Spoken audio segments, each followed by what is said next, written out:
গোপন কথা বলছি। বড় জ্যাঠার বন্ধুকে বিয়ে করার শখ আমার সেই ছোটবেলা থেকে। গত জানুয়ারিতে 15তে পড়েছি, ক্লাস 10-এ এবার। যাকে বিয়ে করব বলে ঠিক করেছি সে নিজেও জানে না তাকে আমি আমার স্বামী ও আমি তার বউ হিসেবে শুধু ভাবি তাই নয়, মানি। তাকে আমি ঠিক কোন কারণে বিয়ে করব সেটা নিজেও বলতে পারবো না। গোপন এজন্যই বলছে, কথাটা শুনলে সবার হার্ট নড়বড়ে হবে। কে জানে হার্ট অ্যাটাকও হতে পারে। গালিব আহমেদ, বয়স 42 বছর 2 মাস 16 দিন, জ্যাঠার বন্ধু, খুব ধার্মিক, আল্লাহ তাআলা সহায়। আমি আমার জ্যাঠার বন্ধু গালিব আহমেদকে বিয়ে করব, সেটা গোপন কথা, যেটা হুটহাট করে ডিসিশন নিইনি। জন্মের পর যেদিন আমি আমাকে বুঝতে শিখেছি সেদিন থেকে গালিব আহমেদকে বিয়ে করব বলে ঠিক করেছি। কি হার্ট নড়বড়ে হচ্ছে তো? হলো তো গোপন কথা। খুব ছোটবেলায় ওনাকে বলেছিলাম আমি আপনাকে বিয়ে করব। উনি হেসে বলেছিলেন বড় হলে করো। বাড়ির সবাই আমার কথা শুনে হেসেছিলেন। উনি সহ সবাই ভেবেছে আমি ভুলে গিয়েছি ছোটবেলার কথা। না, ভুলিনি, বরং বাস্তবায়নের পথে আছি।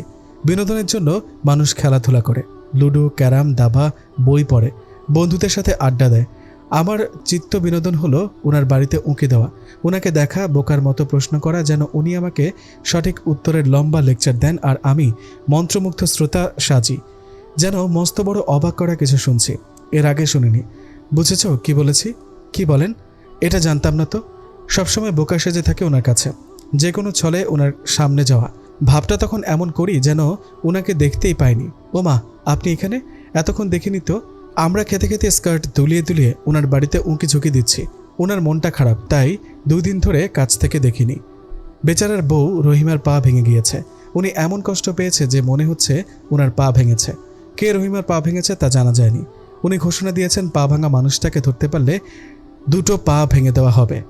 ওনার লোকেরা বলল যে ভেঙেছে সে আপনার চরম শত্রু, চরম ঘৃণা করে, চরম কষ্ট দিতে চায়, তাই এমন করছে।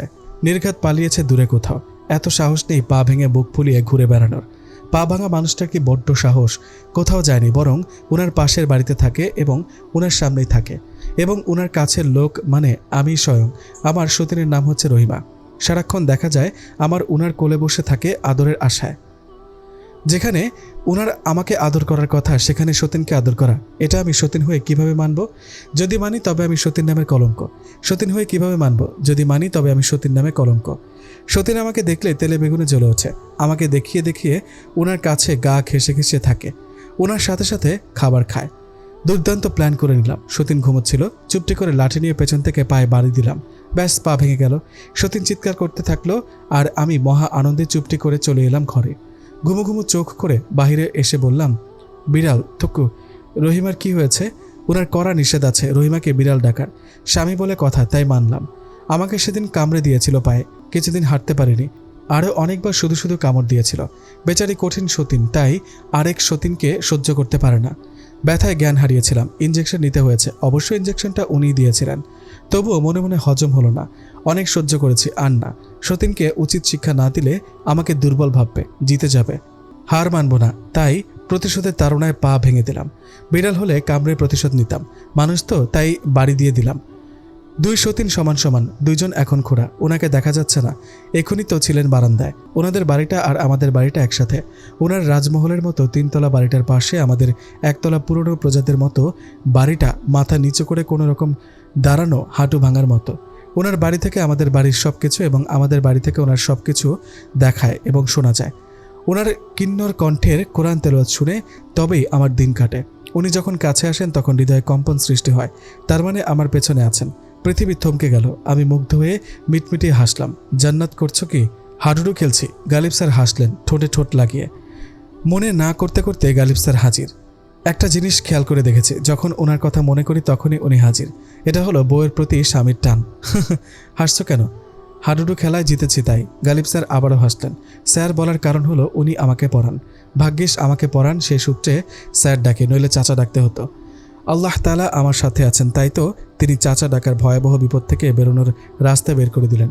স্যার হিসেবে তিনি একের ভেতর সব। স্কুলে পড়া থেকে শুরু করে আরবিও পড়ান। কায়দা পড়া ওনার কাছ থেকে শেখা। কোরআন তেলাওয়াত শিখছি বর্তমানে। ওনার কোরআন তেলাওয়াত শুনলে দুনিয়ার কিছু খেয়াল থাকে না। এক জায়গায় বসে সারাটি জীবন কাটানো যায়, এমন মধুর সুরেলা ওনার কণ্ঠ। নামাজে উনি খুব কঠোর। সবাই বলা বলি শুরু করে। উনি যখন এসএসসি দিচ্ছিলেন তখন একবার নামাজ কাজা হয়েছিল শয়তানের প্ররোচনায় পড়ে। আমি 10টার আগে কিছুতেই ঘুম থেকে উঠি না। সিডর হলেও আমার মা খুব সাদাসিধে এবং ধার্মিক মহিলা। ওনার 6 মাস চলছে, পেট অনেকটা বেরিয়েছে। আমার ধারণা যমজ ছেলে হবে। মায়ের 3 মাস হতেই তিনি মাথায় ঘোমটা দেওয়া একটা বউকে দেখতে পান। বাবাও একদিন দেখতে পেয়ে জ্ঞান হারান। বড় জ্যাঠা এবং ছোট চাচার ধারণা বউটা পরী। গালিব আহমেদ অবশ্য ভিন্ন কথা বলেছেন। এ সময় এমন হয়, এটার নাম বিভ্রম, যা আক্রান্ত ব্যক্তির থেকে আশেপাশে সবার মাঝে ছড়ায়। ফজরের নামাজ পড়ার সময় আমাকে নানাভাবে ঘুম থেকে উঠানোর চেষ্টা করেন মা। আমার ঘুম কিছুতেই ভাঙে না, যার ফলাফল ফজরের নামাজে কাজা। আমাকে প্রতিদিন কান ধরিয়ে রাখেন। কঠিন স্বরে আমাকে বলেন, মহানবী সাল্লাল্লাহু আলাইহি সাল্লাম বলেছেন, কিয়ামতের দিন বান্দাকে সর্বপ্রথম তার নামাজ সম্পর্কে জিজ্ঞাসা করা হবে। অতএব দুর্ভোগ সেসব নামাজির যারা তাদের নামাজ সম্পর্কে বেখবর। সূরা মাউন আয়াত 4 থেকে 5। বুঝেছো কি বলেছে আমাদের নবী? মাথা দুলালে হবে না, নামটা তো জান্নাত, অথচ জাহান্নামের মতো কাজ করো। জাহান্নাম হলে জান্নাতের কাজ করতাম, তাই না স্যার? আমার বেলায় সবকিছু উল্টো। দাদাজান কেন যে জাহান্নাম নামটা রাখেনি? তোমার মাথা ফাটিয়ে দেখতে ইচ্ছে হয় কি আছে মাথায়। আমি হাসলাম ওনার রাগ দেখে। আমাকে 2 দিনের বেশি দুনিয়ার কোনো স্যার হ্যান্ডেল করতে পারে না, একমাত্র গালিব স্যার ছাড়া। স্বামী বলে কথা, উনি একাধারে মাদ্রাসা এবং ভার্সিটির পড়াশোনা শেষ করেছেন। নর্থ ডাকোটা থেকে একটা পিএইচডিও আছে ফিজিক্সে। ওনার পুরো নাম ডক্টর গালিব আহমেদ। ওনার একটা লাইব্রেরি আছে, দুনিয়ার সমস্ত বই ওনার লাইব্রেরিতে সাজানো। এমন কিছু নেই যেটা উনি জানেন না। 24 ঘন্টা কোনো না কোনো বই হাতে দেখা যায়। এটা এক ধরনের রোগ, বই রোগ। নামটা আমার দেওয়া। বলতো, মানুষ ছাড়াও কোন প্রাণী আত্মহত্যা করে? আমি আকাশ থেকে বললাম, যেন কতটা চমকালাম। জানি না তো, অসম্ভব। পৃথিবীতে এমন প্রাণী রয়েছে যারা দল বেঁধে আত্মহত্যা করে। তারা বুঝে শুনে নিজেরা সিদ্ধান্ত নিয়ে ওই কাজটি করে থাকে। এমনকি কে কে আত্মহত্যা করবে তাও নির্ধারণ করে দেয় তারা।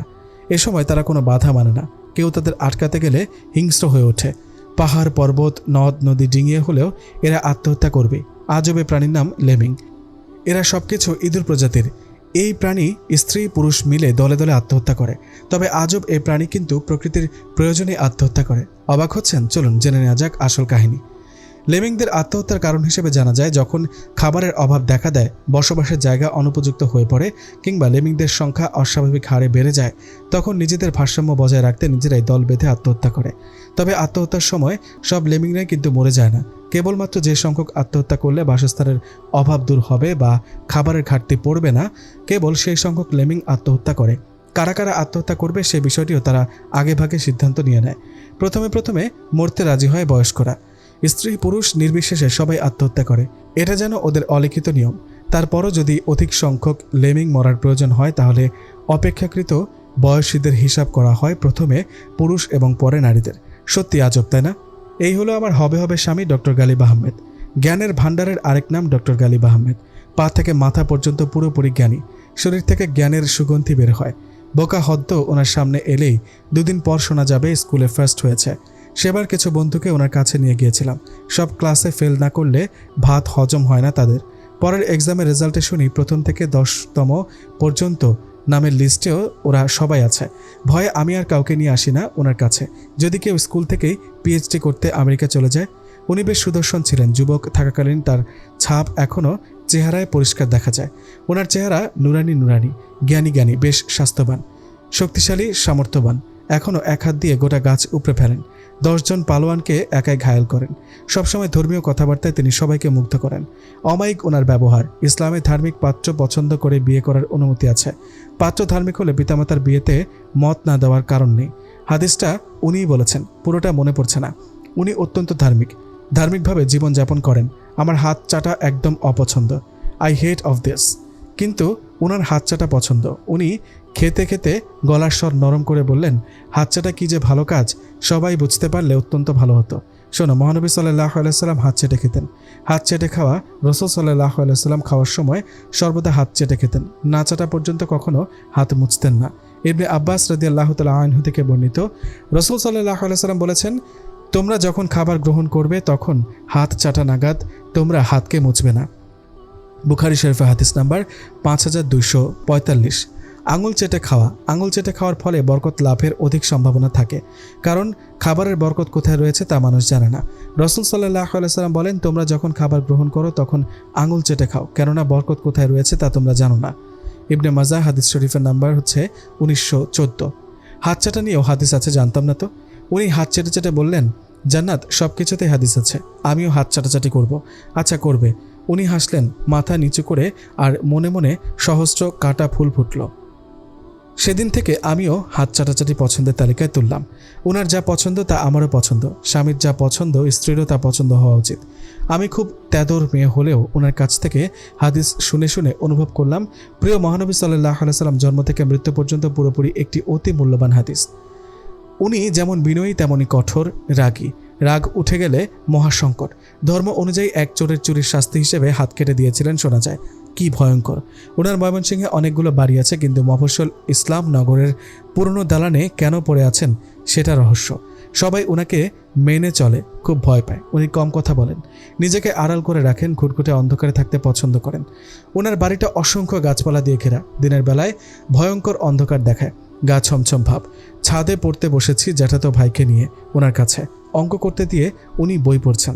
ছোট ভাই গলা ফাটিয়ে ক খ গ ঘ ও পড়ছে। পড়তে বসলে ওর কোনো দিকে খেয়াল থাকে না। ঘূর্ণিঝড় বুলবুল হলেও হাওয়ায় নানান ফুলের সুগন্ধি পাওয়া যাচ্ছে। পরিবেশ মনোরম, মাথায় দুষ্টু বুদ্ধি কাজ করছে। অঙ্ক বইয়ের আড়ালে ওনাকে দেখছিলাম। পড়ায় মনোযোগ, অঙ্কের সমাধান করো, অ্যাটেনশন প্লিজ। উফ, লজ্জা পেলাম ওনার কথায়, মাথা কাটা গেল। একটু খুশিও হলাম, বইয়ে চোখ থাকলেও আমার প্রতি নজর আছে। ওনার পায়ের কাছে পা রাখলাম টেবিলের নিচে। বরাবর এটাই করি আড়ালে। আকস্মিক আমার পায়ের সাথে ওনার পায়ের সাথে স্পর্শ লেগে গেল। স্পর্শ হতেই ওনার চোখ আমার চোখে পড়ল। তৎক্ষণাৎ পা সরিয়ে উনি খুব বিব্রত করলেন। লজ্জা পেয়ে এদিক ওদিক চোখ বুলাচ্ছেন। ওনার প্রথম স্পর্শ, মনে হলো উত্তপ্ত মরুভূমিতে হিমশীতল হাওয়া বইছে। গ্রীষ্মকালে কোকিল ডাকছে। ওনার স্পর্শে বসে থাকতে পারছি না, ঢলে ঢলে নিচে পড়ে যাচ্ছি। শরীরে এক ফোঁটা শক্তি পাচ্ছি না, চোখ মেলতে পারছি না।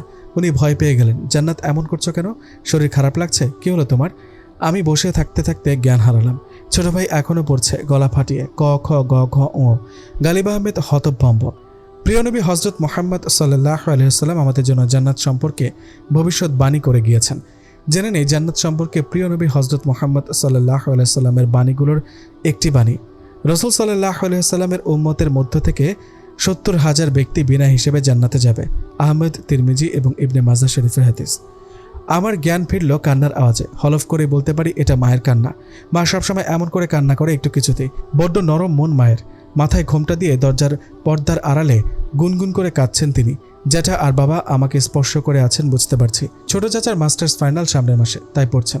তিনি খুব ব্রিলিয়ান্ট স্টুডেন্ট, সারাক্ষণ হাতে বই থাকে। নিজেকে জ্ঞানী প্রমাণ করা ওনার জীবনের লক্ষ্য। আমার ধারণা গালিব আহমেদকে উনি ঈর্ষা করেন, তাই এত তোয়াজে চলেন। চাচা দাঁড়িয়ে দাঁড়িয়ে বই পড়ছে আর আমাকে দেখছে। আহ, মহাজালা! চুপ করো, মেয়েটাকে সামলাবো না তোমাকে সামলাবো? জ্যাঠা বলল, চোখ মেলেছে। আমার মা চোখ মেলেছে। আমি চোখ না মিলেই একজনের উপস্থিতি লক্ষ্য করলাম। গালিব আহমেদ কামরায় আছেন আমার নিকটেই। কামরাটাও চিনতে পারলাম, এটা গালিব আহমেদের কামরা। কতবার যে লুকিয়ে লুকিয়ে এসেছে এখানে। ছোটবেলায় লুকোচুরি খেলার সময় এই কামরায় লুকালেই হতো, ব্যাস, আর কেউ দেখতে পেত না। কামরার ভেতরে ছোট ভাইটা এখনও গলা ফাটিয়ে ক খ গ ঘ ও পড়ছে। ও বারবার এমন করে। সবার ধারণা ওর এটা বিশেষ গুণ। ভালো স্টুডেন্টের এই এক গুণ থাকে, ওর ফিউচার ব্রাইট। গালিব আহমেদ বলল, কেমন ফিল করছো? বেটার। মা, তুমি সেন্সলেস হলে কিভাবে?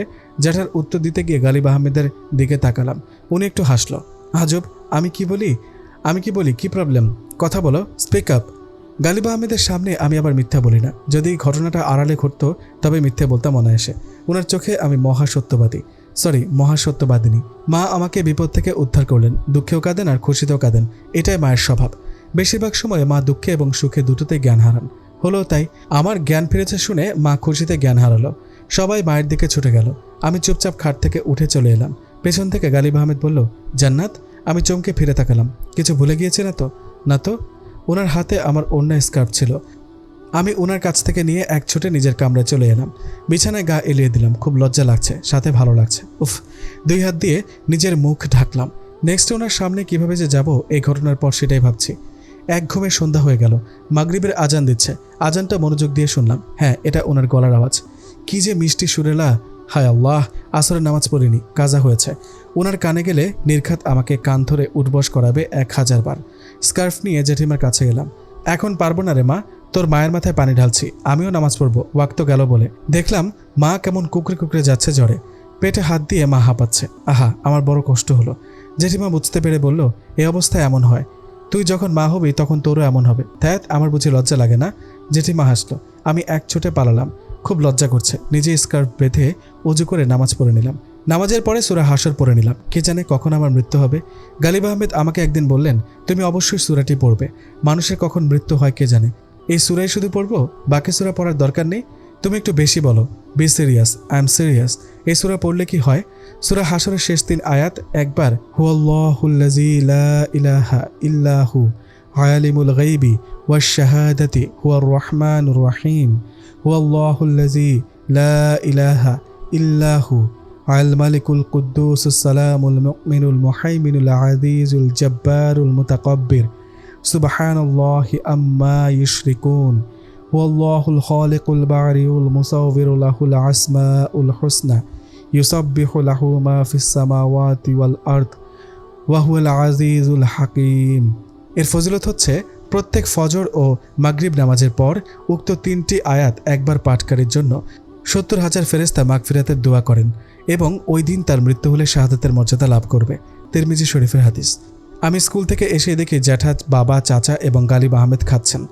দুপুর 2:30 হবে। গালিব আহমেদ আমার দিকে একবার তাকিয়ে আবার খাওয়ায় মনোযোগ দিলেন।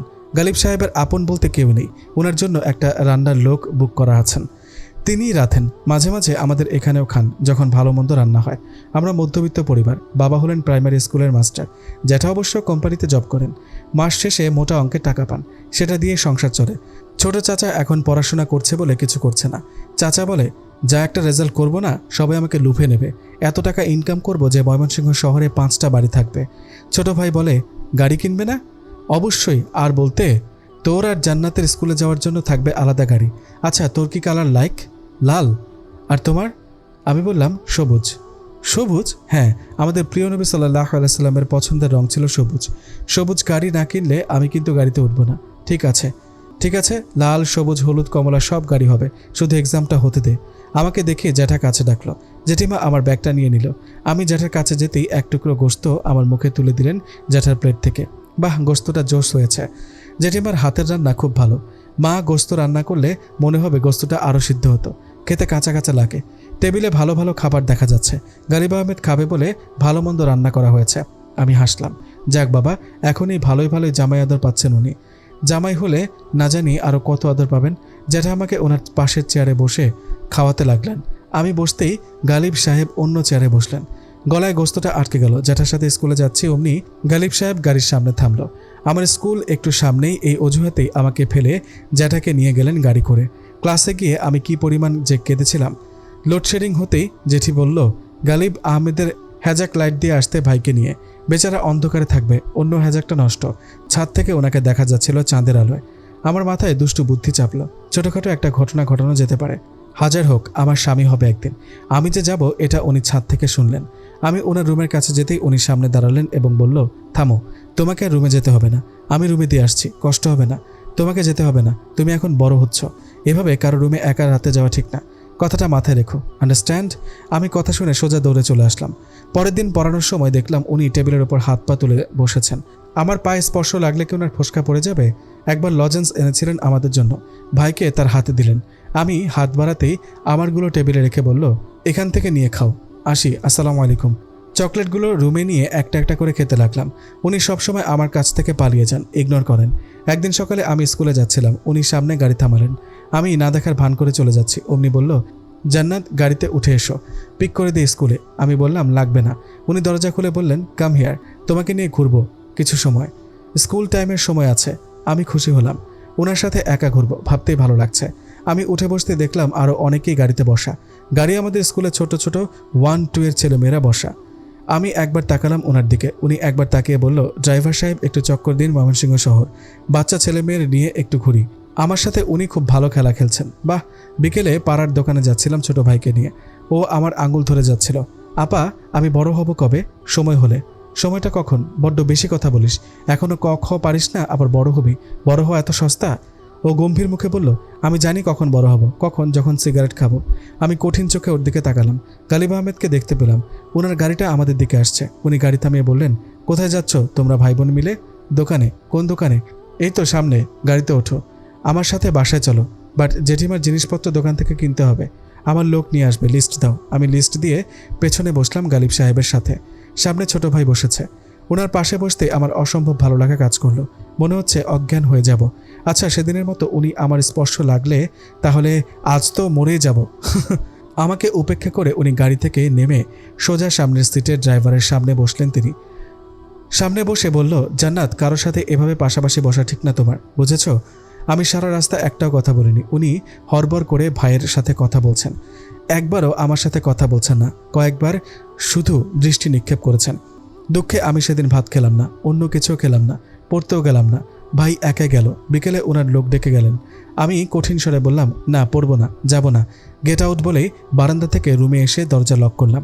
মা জেঠিমা অনেকবার দরজা ধাক্কা দিল, লাভ হলো না। জ্যাঠা বলল, বাদ দাও, আজ ওর পড়তে ইচ্ছে করছে না, পড়তে হবে না, সব দিন কি সমান? দাঁড়াও, আমি ডেকে খাইয়ে দিচ্ছি, মা আমার খেয়ে ঘুমাবে, ঘুমলেই মন ভালো হয়ে যাবে আমার মায়ের। জ্যাঠা ডাকতেই আমি কঠিন স্বরে বললাম, না। সন্ধ্যার আগে পুরো বাড়ি গোলমেলে হয়ে গেল। সবাই ভয় পাচ্ছে আমাকে নিয়ে। আচ্ছা, আমি কেন এমন করছি? পরিবারের ভালোবাসা ফেলে কোন মরিচিকার পেছনে ছুটছি? সামান্য বিষয়ে এতটা দুঃখের কি আছে? আমি নিজেকে কেন কষ্ট দিচ্ছি? আমি না চাইলেও আমার অবুঝ মন চাচ্ছে বাড়িতে গোলমাল হোক। ওনার কানে যাক, উনি এসে বলবে তবেই দরজা খুলব, নয়তো না। আজীবন বন্ধ করে রাখবো দরজা। এটাকে কি বলে? কি এর নাম? একটু পর ওনার আওয়াজ পেলাম, জান্নাত, দরজা খোলো। আমি দরজা খুলে বের হয়ে একটা হাসি দিলাম। আমাদের বাসায় টিভি দেখার নিষেধ, শুধু খবর এবং মাঝে মাঝে খেলা দেখেন বাবা, জ্যাঠা এবং চাচা। মেয়েদের একদম টিভির কাছে যাওয়ার উপরেও 166 ধারা জারি করা হয়েছে। এই টিভিটা গালিব আহমেদের দেওয়া 32 ইঞ্চি এলইডি। আমি যখন ক্লাস 6-এ পড়ি তখন পাশের বাসায় কার্টুন দেখা নিয়ে এক মেয়ের মাথা ফাটিয়ে দিয়েছিলাম। মেয়েটা আমাকে বাজে কথা বলেছিল, রাগ সামলাতে না পেরে এমন করেছিলাম। এর পরের দিন ঘুম ভাঙল কলরবে। ঘুম ঘুম চোখে বসার কামরায় গিয়ে দেখি মস্ত বড় টেলিভিশন, সাথে কেবল অপারেটরের লোকজন। প্রথমে বাড়িতে সবাই আপত্তি জানালো। ছোট চাচা সবচেয়ে বেশি আপত্তি করলো, না না, টেলিভিশন এখানে চলবে না, পড়ায় ক্ষতি, ধর্মীয় শিক্ষার ক্ষতি, লাভ তো দেখছি না। আমি খুব খুশি হয়েছিলাম। আমার হাসি দেখে গালিব আহমেদ বলল, এবার খুশি? খুব, এখন কারো মাথা পাঠাতে পারবে না। আমি হাসলাম। আমি প্রথম সারাদিন নাওয়া খাওয়া পড়াশোনা ভুলে কার্টুন দেখতে লাগলাম। গালিব আহমেদ ছাদে চেয়ারে বসে বই পড়ত। বসার ঘরের জানলা দিয়ে আমি ওনাকে দেখতাম। পরে দেখা গেল ছোট চাচাই সবচেয়ে বেশি টিভি দেখলো বন্ধুদেরকে নিয়ে। তখন বিশ্বকাপ খেলা সম্প্রচার করা হচ্ছিল সব চ্যানেলে। আজ আড়িপেতে জানলাম গালিব সাহেব একটা টকশোতে চিফ গেস্ট ছিলেন। প্রাণী বিষয়ক একটা টকশোতে উনি অদ্ভুত কিছু প্রাণীর কথা বললেন। ওনার টকশো আর আমি দেখব না, তা কখনো হয়? হাতে কলিজা নিয়ে সবার চোখে ফাঁকি দিয়ে লুকিয়ে টেলিভিশন অন করলাম। ম্যাও বলে আমার সতীনটাও এসে আমার পাশে সোফায় বসলো। আমি যেমন ওনার টকশোর খবর পেয়েছি, তেমনি রহিমাও পেয়েছে বোধহয় খবরটা। এটাই বাকি ছিল। ওনার টকশো 2 বউ মিলে দেখলাম, এক পলকও ফেললাম না। আহা, কি জ্ঞানী কথা! দিন দিন আরও জ্ঞানী হয়ে উঠেছেন, সেটা বুঝতে বাকি নেই। ওনার কষ্টটা আরও মধুর শোনালো টকশোতে। উনি কাউকে সবাইকে লেকচার দিচ্ছে এমনভাবে কথাগুলো বলল। হুবহু মুখস্থ করে ফেললাম ওনার কথাগুলো, সেটাই তুলে ধরলাম। পৃথিবীতে অনেক রকম প্রাণীর বসবাস করে। কিছু প্রাণী শতকের পর শতক ধরে নিজেদের ক্ষমতা শানিত করেছে কেবলমাত্র বেঁচে থাকার প্রয়োজনে। এগুলোর মধ্যে কিছু স্থলে, আবার কিছু বিস্তৃত মহাসাগরের তলদেশে বসবাস করে। এসব প্রাণীর দারুণ ক্ষমতা আমাদের কিঞ্চিত হলেও ঈর্ষান্বিত করে। এখানে উল্লেখিত প্রাণীদের মধ্যে রয়েছে বেশ কিছু আশ্চর্য রকম ক্ষমতা। আজ আপনাদের জন্য রয়েছে এমনই কিছু প্রাণীর আশ্চর্যজনক ক্ষমতার কথা। লম্বাপাই চিংড়ি বা mantis shrimp, power and wonder of animal 3। চিংড়ি আমরা সবাই চিনি, উজ্জ্বল এবং নিয়ন রঙের মহাসাগরীয় প্রাণী ম্যান্টিস শ্রিম্প, বা যাকে বলা হয় লম্বা পাই চিংড়ি। এর একটি নয়, 2টি বিশেষ ক্ষমতা রয়েছে। এদের চোখে 16টি পৃথক পৃথক রং দেখতে পারে, এমনকি অতি বেগুনি রশ্মি পর্যন্ত এদের চোখে ধরা পড়ে। এদের অন্য ক্ষমতাটি হলো এরা এদের সুর বা পা ঘন্টায় 30 হতে 50 মাইল বেগে নাড়াতে পারে। Tardigrade, power and wonder of animal 2। Tardigrade জল ভাল্লুক নামেও অধিক পরিচিত। এরা প্রায় অবিনাশী হয়। 1 ইঞ্চিরও কম দৈর্ঘ্যের একটি টার্ডিগ্রেড কোনো খাবার ছাড়াই 120 বছর পর্যন্ত বাঁচতে পারে। নানা প্রতিকূল অবস্থাতেও এরা বেঁচে থাকতে পারে, মূলত তাদের অতি ধীর বিপাক প্রক্রিয়ার কারণে। Mimic octopus, power and wonder of animal 4। Jellyfish, lionfish, সামুদ্রিক সাপ এবং অন্যান্য সামুদ্রিক প্রাণীকে অনুকরণ করার অদ্ভুত ক্ষমতা রয়েছে এই মিমিক অক্টোপাসের। মিমিক অক্টোপাস এই কাজটি করে থাকে নিজেদের গায়ের রং এবং আকৃতি পরিবর্তন করে। একটি মিমিক অক্টোপাস সাগরের তলদেশে কোনো কিছুর আকার এবং পরিবর্তন দেখে সেকেন্ডের মধ্যেই নিজের বিপদ বুঝতে সম্মত হয়। লিলিবার্ড, power and wonder of animals 5। এক জটিল পাখি হলো এই লিলিবার্ড। সকল গায়ক বাকির চেয়ে লিলি বার্ডের কণ্ঠে আছে এক জটিল মাংসপেশি। এর এক অদ্ভুত ক্ষমতা হলো এরা প্রাকৃতিক কিংবা কৃত্রিমভাবে অগণিত শব্দ নকল করতে পারে, যা অন্য কোনো গায়ক বা কথা বলা পাখি কখনো পারে না। যেসব শব্দ এরা নকল করতে পারে সেগুলো হলো ক্যামেরার শাটারের শব্দ, গাড়ির হর্ন, মানুষের কথা, কুকুরের ডাক ইত্যাদি। এগুলো লিখে বা বলে শেষ করা যাবে না। ধারণা করা হয় নারী লিলিবার্ডকে আকৃষ্ট করতে একটি পুরুষ লিলিবার্ড তার শেখা সকল শব্দ নিয়ে গান গাওয়ার চেষ্টা করে থাকে। লোলওয়াট অবলম্বনে অনেকটা সময় আমরা পড়তে বসেছি। ছোট ভাই ABCD পড়ছে চিৎকার করে। ওই দিনের জন্য সরি। কোন দিন? উনি এমনভাবে বললেন কথাটা যেন কিছুই জানেন না। আমি কথা বাড়ালাম না। উনি একবার তাকিয়ে আবার বইয়ে মন দিলেন। একদিন একটা কাণ্ড ঘটালাম। মায়ের বলা ঘোমটা দেওয়া বসে যে ওনাকে ভয় দেখানোর মতো ছেলে মানুষই কাজটা করলাম। আজ ওনার সাহসের সাথে পরিচিত হতে চাই, যেমনটা বাবার সাথে হয়েছিলাম। বাবা জ্ঞান হারান। গালিব সাহেবকে দেখলাম ছাদে। মাঝরাতে মাঝে মধ্যে ওনাকে ছাদে দেখা যায়। প্রায় সময় ছাদেই ঘুমিয়ে থাকেন। রাত হতেই শাড়ি পরে ওনার ছাদে উঠে পড়লাম। এশার আজানের সময় হয়েছে। উনি টর্চ নিয়ে ছাদ থেকে নামতে যাচ্ছেন, অমনি ঘুটঘুটে অন্ধকার ওনার সামনে দাঁড়ালাম। তারপর উনি যা করলেন, আমাদের প্রিয় নবী হজরত মুহাম্মদ সাল্লাল্লাহু আলাইহি ওয়াসাল্লাম আমাদের জন্য জান্নাত সম্পর্কে ভবিষ্যৎবাণী করে গিয়েছেন। আসুন জেনে নিই জান্নাত সম্পর্কে আমাদের প্রিয় নবী হজরত মুহাম্মদ সাল্লাল্লাহু আলাইহি ওয়াসাল্লামের বাণীগুলির একটি বাণী। যারা রাতে আরামের বিছানা থেকে নিজেদের পার্শ্ব দেশকে দূরে রেখেছিল, এমন অল্প সংখ্যক লোক বিনা হিসেবে জান্নাতে প্রবেশ করবে। অবশিষ্ট সকল মানুষ হতে হিসেব নেওয়ার নির্দেশ করা হবে। বাইহাকি। তেমন কিছু হলো না। তিনি হঠাৎ অন্ধকারে কাউকে দেখতে পেয়ে চমকে ওঠেন। এগোতে গিয়েই পা মচকে যায়। ওনার শুধু পা ভেঙে গেল। তিনি হসপিটালে ভর্তি আছেন কয়েকদিন ধরে। স্কুল থেকে সোজা হসপিটালে গেলাম। আজ আর স্কুলে গেলাম না। টিফিনের টাকা আর বেশ কিছু বাড়তি টাকা ছিল, সেগুলো দিয়ে কিছু একটা রোগীর জন্য নিয়ে যাব ভেবেছিলাম, বাট লজ্জা নিতে পারিনি। কাল এসেছিলাম জ্যাঠার সাথে, তাই কেবিন চিনতে অসুবিধা হবার কথা না। সাথে তুই বান্ধবীকে নিয়ে গেলাম। একা মেয়েদের কোথাও যেতে নেই। আশ্চর্যের বিষয়, ওনার কেবিন খালি। উনি কোথায় গেলেন? আসার সময় দেখি কে একজন ডাকছে, খুকি। জি, আসসালামু আলাইকুম। ওয়ালাইকুম আসসালাম। খুকি, তুমি এখানে যে? এমনিতেই আমার বান্ধবীর চাচা এই হসপিটালে, দেখতে এলাম। কোনোই দিয়ে এক বান্ধবীকে ধাক্কা দিলাম। বান্ধবী মাথা নাড়ালো। তোমার কালকে রোগীকে দেখবে না? সে তো কেবিন পাল্টিয়েছে। হাফ ছেড়ে বাঁচলাম। ওনাকে পেলাম তাহলে। উনি বই পড়ছে, পা প্লাস্টার করা। আমি কেবিনের দরজার বাহিরে পর্দার আড়ালে দাঁড়িয়ে কাঁদছি। নিশ্চয়ই ওনার খুব কষ্ট লেগেছে, অনেক ব্যথা পেয়েছেন। বড় মানুষ তো, তাই কাঁদেন না। তার উপর ছেলে মানুষ, বুকের ভেতরে খুব কষ্ট হচ্ছে। ভেতরে এসো। উনি বইয়ে মুখ গুজেই আমাকে ভেতরে ডাকলেন। কি হলো? ভেতরে এসো। রোগী দেখতে এসে রোগীকে না দেখে চলে যাবে? আমি আপনাকে দেখতে আসিনি। ও আচ্ছা। ধরা খাওয়ায় লজ্জা লাগছে, ওনার দিকে তাকাতে পারছি না। উনি আমাকে সহজ গলায় বললেন, তোমার মায়ের স্বাস্থ্য শরীর কেমন? এখানে বসো। আলহামদুলিল্লাহ। আমি ওনার পাশের টুলে বসলাম। টুলটা বেশ উঁচু, বসতে বেগ পেতে হলো না। উনি এক হাত দিয়ে টুল ধরলেন। উনি বইয়ে চোখ রেখে ফের বলল, স্কুল পালানো ঠিক না। স্কুল পালায় কারা জানো? জানি, বাজে মেয়েরা। আমি সেরকম বাজে মেয়ে, সেটা আমি জানি। উনি আমার দিকে তাকালেন। এবার এখানে কেন আসছো? আমার বান্ধবীর চাচার ঘাড় ভেঙেছে, ওনাকে দেখতে এসেছি। উনি আমার দিকে তাকিয়ে আছেন এক দৃষ্টিতে। কথাটা কি কাজে লেগেছে? উনি নাকি বুঝে ফেললেন শুধুমাত্র ওনাকেই আমার দেখতে আসা স্কুল পালিয়ে? আমি কখনো স্কুল পালাই না। হসপিটাল একদম পছন্দ না। কেমন কেমন গন্ধ পোশাকে লেগে যায়। আমার নিজের মমতাময়ী মা হসপিটালে থাকলে তাকেও দেখতে আসি না। বান্ধবীর চাচা তো অনেক দূর। ও আচ্ছা, তো আমার সাথে একটু পরিচয় করিয়ে দাও বান্ধবীর চাচার। আপনার পা ভাঙা আর ওনার ঘাড় ভাঙা। নো দেখা দেখি। হুইল চেয়ারে বসে যাব, নো প্রবলেম। না, আমি আসি, টাটা। তোমার ক্লোজ দুটো বান্ধবী, ওদের সাথেই থাকো অল টাইম। এখানেও ওদের নিয়ে আসছো। ওদের কোনো চাচা নেই, এমনকি জ্যাঠা মামাও নেই। ওদের চাচা না, যার চাচাকে দেখতে এসেছি সে আসেনি। বলতে বলতে হাউমাউ করে কেঁদে দিলাম। গালিব সাহেব বললেন, বড় হয়েছ, খেয়াল আছে? এতটুকুতেই কাঁদছ? উনি একটা টিস্যু দিলেন। আমি চোখ মুছে ফেরত দিলাম। সকালে তো নাস্তা করা হয়নি তোমার। ফলের ডালা থেকে একটা আপেল আর আনার আমার হাতে দিলেন। আমি খেতে খেতে কেবিনের জানালা দিয়ে বাইরে ফুলের বাগানের দিকে তাকালাম। গোলাপ আর গাঁদা ফুল ছেয়ে আছে, মিষ্টি সুগন্ধি আসছে। রোগীকে দেখতে খালি হাতে এসেছ? না। আমি স্কুল ব্যাগ থেকে একটা পেয়ারা বের করে ওনাকে দিলাম। উনি পেয়ারাগুলো হাতে নিলেন। অবশ্য পেয়ারাগুলো ওনার নিজের গাছের পেয়ারা। চুরি করে এনে ওনার গাছের পেয়ারা ওনাকেই দিলাম। পেয়ারাগুলো হাতে নিয়ে বসে আছেন না খেয়ে। কিছুক্ষণ পর উনি বলল, বাসায় যাও, ড্রাইভার তোমাকে পৌঁছে দেবে, বলে দিচ্ছি। আমি আর কিছুক্ষণ থাকবো। স্কুলের টাইম শেষ হয়নি, আগে গেলে ধরা খাবো। উনি একবারও আমার দিকে না তাকিয়ে বইয়ে মুখ গুজলেন। রাতে ঘুমিয়ে একটা বাজে স্বপ্ন দেখলাম। স্বপ্নটা হলো, না থাক, বলবো না। খোলা জানালা দিয়ে হাওয়া আসছে। জানালা দিয়ে তাকালে ওনার বাড়ির ছাদ দেখা যায়। ওই তো উনি ছাদের টেবিলের চেয়ারে বসে বই পড়ছে হ্যাজাক লাইটের আলোয়। এজন্যই তো এত জ্ঞানী উনি। আমি পানি খেয়ে কাঁথা গায়ে দিয়ে কয়েকবার লা হাওলা ওয়ালা কুওয়াতা ইল্লা বিল্লাহ পড়লাম। উনি আমাকে বলেছিলেন এর ফজিলত।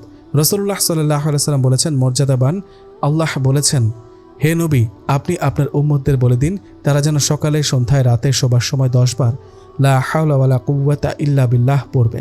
তাহলে ঘুমানোর সময় তাদের থেকে দুনিয়ার বিপদ আপদ সরিয়ে দেওয়া হবে, সন্ধ্যায় শয়তানি চক্রান্ত হতে মুক্ত রাখা হবে এবং সকালে আমার কঠোর ক্রোধ নির্বাপিত হয়ে যাবে। কানজুল উম্মাল 3607। ওনার কথা মতো পড়িনি বলে শয়তানের চক্রান্তে পড়তে যাচ্ছিলাম। আমাকে খুব বকলো আজ স্কুলে ম্যাডাম, তুমি মহা শয়তান, শয়তানও তোমাকে দেখে লজ্জা পাবে। আমি কয়েকদিন স্কুলে আসেনি, বলল বাসায় জানিয়েছি স্কুল কর্তৃপক্ষ। আসলে স্কুল পালিয়ে হসপিটালে ওনাকে দেখতে গিয়েছিলাম। ধর্ম স্যারও আমাকে ধমক দিলেন। উনি একটা চ্যাপ্টার রিডিং করে পড়ে বললেন, কোনো প্রশ্ন আছে কারো? থাকলে নিঃসংকোচে বলো। আমার মা জননীরা। ধর্ম স্যার সবাইকে মা মা বলে ডাকেন। আমি হাত তুললাম। বলো আমার মা জননী। আচ্ছা স্যার, বিয়ের পর ভালোবাসা জায়েজ হলে বিয়ের আগে কেন জায়েজ নয়? এই বিষয়ে নতুন কোনো ফতোয়া জারি হয়েছে কি? আমাকে জানান স্যার, আমার জানা জরুরি। আর হ্যাঁ, বিয়ের আগে ভালোবাসা এবং রিলেশন নিয়ে আপনার মূল্যবান মতামত বলুন, আমরা সবাই শুনতে চাই। ক্লাসের সবাই স্যারের মূল্যবান মতামতের জন্য স্যারের দিকে তাকালো। ঘটনায় স্যার হলো হতভম্ব। দপ্তরে আমাকে খবর দিল ছুটির পর ধর্ম স্যারের সাথে দেখা করতে। আমি হাসতে হাসতে স্যারের মতামত জানার জন্য গেলাম। বোধহয় সবার সামনে না বলে আমাকে একা একা বলবে। ধর্ম স্যার বললেন, এখানে বসো। বসা মাত্র স্যার এক গ্লাস ঠান্ডা পানি নিজ হাতে ঢেলে আমাকে খেতে দিলেন। স্যার কঠিন স্বরে বলল, আসলে শয়তান তুমি না, তোমার ভেতর শয়তান বাসা বেঁধেছে। আসলে বদজিন তোমাকে আসর করেছে মা জননী। তোমার চিকিৎসা আমি করব। বাসায় আসবো তোমার পিতার সাথে আলোচনা করব। কবে আসবেন? এক্ষুনি চলুন আমার সাথে। বাবার স্কুল শেষ হয়েছে বোধহয়, বাসায় আছেন। জ্যাঠাও আজ বাড়িতে। বিকেলে নাস্তা খেয়ে আলোচনা করবেন, মসজিদ কাছে নামাজ পড়ে নেবেন, রাতে খেয়ে তারপর আসবেন। কিন্তু জেঠিমা ভালো গোস্ত রান্না করতে পারে, খুব টেস্ট। স্যার চিন্তিত মুখে নিজেও এক গ্লাস পানি খেলেন। জেঠিমা আর মা দুজন নামাজ পড়ছে। আমাকে ডাকা হয়েছে। আমি লেটুক পার্টি, তাই লেট করলাম। সব কিছুতেই লেট। যেমনটা দুনিয়ায় গালিব আহমেদের অনেক পরে এলাম। আগে এলে আমি ওনার স্ত্রী থাকতাম। এখন আমার বয়স হতো খুব জোর 35। তাসকিন আর খাদিজাকে দেখা গেল। ওরা রুমে ঢুকতে ঢুকতে বলল, দুলাভাইকে কি খাওয়াতে চাস? আমি একটা দুষ্টু রোমান্টিক হাসি দিয়ে বললাম, আপাতত পায়েস। খাদিজার দায়িত্ব ছিল ওর ভাইয়ের ফোন থেকে পায়েসের রেসিপি ডাউনলোড করা এবং তাসকিনের দায়িত্ব ছিল সেটা লিখে আনা। রান্নাবান্না একদম জানি না, খেতেও পছন্দ করি না। আমাকে দিয়ে জীবনেও রান্নাবান্না হবে না। খাদিজা বলল, আগুনের কাছাকাছি থাকলে আমার গালে স্পট হবে। জেঠিমার ঘরে গেলাম। তাসকিন বলল, রান্নাঘরে ধোঁয়া সহ্য হয় না, স্কিনে র্যাশ হবে। আমি চাচিমার ঘরে এলাম। যাই হোক, রান্নাঘরে সারা বিকেল জুড়ে পায়েস রাঁধলাম। পায়েস রাঁধা হলো 5 বার। 5 বারের মাথায় মুখে দেওয়ার মতো হলো। রান্না করার পর গড়গড় করে বমি করলাম। শরীর খারাপ লাগছে। তাসকিন আর খাদিজা দুজন সন্দেহের মতো করে আমার দিকে তাকালো। আরে বাবা, এখনও প্রপোজ করা হয়নি। এভাবে তাকানোর মতো ঘটনা ঘটেনি। গালিব সাহেবের পায়েস খুব পছন্দ। নলেন গুড়ের ফ্রিজে রাখা পায়েসের জন্য উনি জীবন দিতে পারেন, একবার শুনেছিলাম। সকালে ফ্রিজ থেকে বের করলাম পায়েস। গন্ধটা বেশ। থ্যাঙ্কস। কে রেঁধেছে? আমি মাথা নিচু করেও রাখলাম। উনি হাসলেন। তোমার প্রথম রান্না খাচ্ছি, তোমাকে উপহার দিতে হবে। বলো কি চাও? আপনি যা দেবেন। 1 মিনিট। বুক কাঁপছে। উনি না জানি কি উপহার দেন। বুখারি শরীফ নিয়ে আমি হতভম্ব হয়ে ওনার কাছ থেকে আসলাম। বুখারি শরীফ রাতে শোবার সময় নামাজ পড়ে হাতে নিলাম। কাগজে মোড়ক খুলেই একটা চিরকুট পেলাম। সকালে তোমাকে নিয়ে একটা জায়গায় যাব, ছোট ভাইকে নিতে পারো, তোমার ইচ্ছে, একটা জিনিস দেখাবো। রাতে ঘুমোতে পারলাম না উত্তেজনায়। নিঃশ্বাস নিচ্ছে ঘন ঘন। কখন সকাল হবে? রেডি হয়ে গেলাম ভাইকে নিয়ে ওনার বাড়ির সকালে। নতুন জামা পরেছি, কালো স্কার্ফ পরেছি। ছোট চাচার এক বন্ধু সৌদি থেকে অনেকগুলো স্কার্ফ এনে আমাদেরকে উপহার দিয়েছিল। তখন যা শুনলাম তা নিয়ে একদম প্রস্তুত ছিলাম না। আমার রাধা পায়েস পুরোটা ওনার বউ আমার সতীন রহিমা খেয়েছে। ওনার খাওয়ার আগেই নতুন কাজের ছেলেটা বলল। এবং গালিব সাহেব ভোরে ঢাকা বন্ধুর বাসায় গিয়েছে। কামরায় এসে অন্ধকারে বসে রইলাম। অতি শোকে মানুষের চোখে পানি আসে না। আমারও তাই হলো। পরপর 2টো ধাক্কা দিলেন গালিব আহমেদ একসাথে। নতুন জামাটা দাঁত দিয়ে ছিঁড়ে ফেললাম, স্কার্ফটাও ছিঁড়ে ফেললাম। বাসায় আসার পর থেকে আমি একবারও ওনার সাথে কথা বলিনি, এমনকি ডাকলেও সাড়া দিইনি। ওনার সামনে পড়ে গেলেও কোনো কথা বলিনি। বাগানে ছোট ভাইকে নিয়ে খেলছিলাম।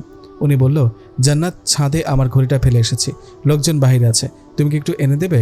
এই বয়সে বারবার সিঁড়িতে উঠতে পারি না। আমি কিছু না বলে ছাদে চলে গেলাম। 10 মিনিট পর ফিরলাম হাতে বল নিয়ে। ছোট ভাই বল ছাদে ছুঁড়ে মেরেছিল। বলটা ছোট ভাইকে দিয়ে আবার খেলায় মনোযোগ দিলাম। একবারও তাকালাম না ওনার দিকে। নিচ দিয়ে যাচ্ছিলাম।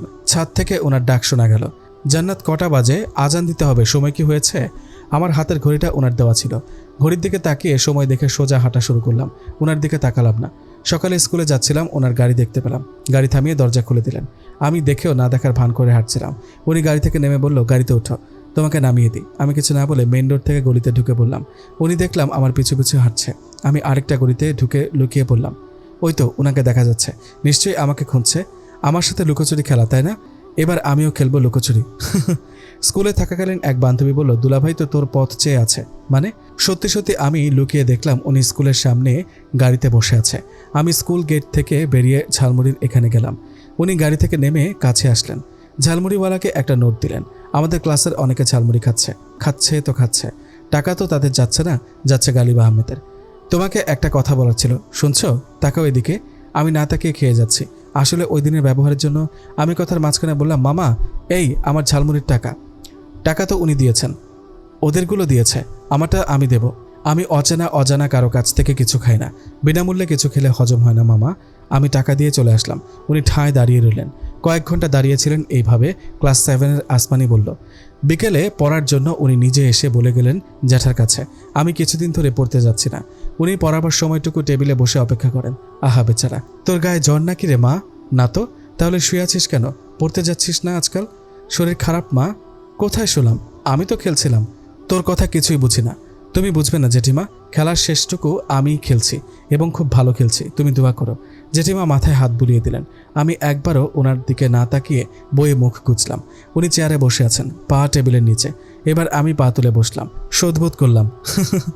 আতা গাছে তো তাবাকি, ডালিম গাছে মৌ। গলা ফাটিয়ে ভাইটা পড়া পড়ছে, আমিও পড়ছি। আমি বহিবীর পড়ছি। বুড়ো এক পীরের সাথে উপন্যাসের নায়িকা অল্প বয়সী তাহিরার বিয়ের লাইনটুকু জোরে জোরে বলছি ওনাকে শুনিয়ে। কয়েকবার পরে আমি ওনার দিকে তাকালাম। উনি আমার দিকে তীক্ষ্ণ দৃষ্টিতে তাকিয়ে আছেন। মজা পেলাম। আমি মনে মনে হাসলাম, পড়ায় মনোযোগ দিলাম। গালিব আহমেদ ভাইকে ছড়ার পরের লাইন দুটো বলে দিল।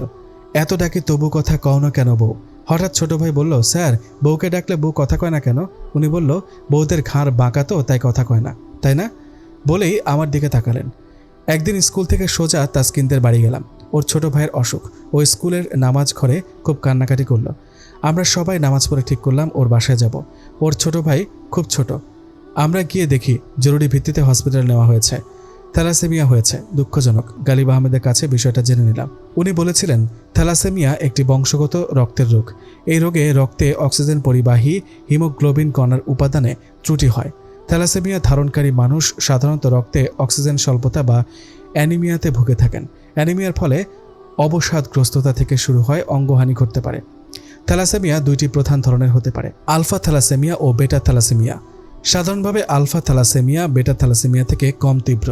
আলফা থ্যালাসেমিয়া বিশিষ্ট ব্যক্তির ক্ষেত্রে রোগের উপসর্গ মৃদু বা মাঝারি প্রকৃতির হয়। অন্যদিকে বেটা থ্যালাসেমিয়ার ক্ষেত্রে রোগের তীব্রতা বা প্রকোপ অনেক বেশি। 1-2 বছরের শিশুর ক্ষেত্রে ঠিকমতো চিকিৎসা না করলে এটি শিশুর মৃত্যুর কারণ হতে পারে। বিশ্বে বেটা থ্যালাসেমিয়ার চেয়ে আলফা থ্যালাসেমিয়ার প্রাদুর্ভাব বেশি। আলফা থ্যালাসেমিয়া দক্ষিণ পূর্ব এশিয়া ও চীনের সর্বত্র এবং কখনো কখনো ভূমধ্যসাগরীয় ও মধ্যপ্রাচ্যের লোকেদের মধ্যে দেখতে পাওয়া যায়। প্রতি বছর বিশ্বে প্রায় 1 লক্ষ শিশু থ্যালাসেমিয়া নিয়ে জন্মগ্রহণ করে। উনি থ্যালাসেমিয়া সম্পর্কে বলেছিলেন, তোমার জেনে রাখা ভালো, আল্লাহ তাআলার রহমতে তুমি একদিন মা হবে। তোমার ছেলে মেয়েদের সুস্বাস্থ্যের প্রতি খেয়াল রাখবে, কেমন? কথাটা বলেই উনি একটু লজ্জা পেলেন, মাথা নিচু করে রাখলেন। আমি মনে মনে হাসলাম। জান্নাত, কি করছো? কি হলো বলো? তুমি আজকাল কেমন যেন হয়েছ। গালিব আহমেদকে আমি দেখে ওনার সামনে দিয়ে যাচ্ছিলাম। উনি কথা বলতেই এমনভাবে তাকালাম যেন এখন দেখলাম। আমি বিরক্ত হয়ে বললাম, আমি খেজুর গাছ লাগাচ্ছি আমার জন্য জান্নাতে।